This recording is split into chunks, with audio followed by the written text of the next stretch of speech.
Welcome guys, and in this video I'm going to show you how to import a custom profile to Cura slicer. So basically what you'll need to do is open up Cura and go to the printing settings. Right here, click on show custom, then click on the profile drop down menu and click on manage profiles. Right here, you'll be able to click on import, then basically select your custom Cura profile, click open, and you'll see that import profile is successfully imported profile called tutorial. Click OK.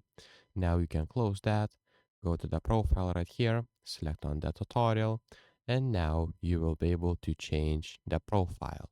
As you can see, I will click on the keep changes, and now I have tutorial profile. So if this video was helpful, please make sure to subscribe to Guide to Everything, comment down below for the algorithm, and see you in the next one. Peace.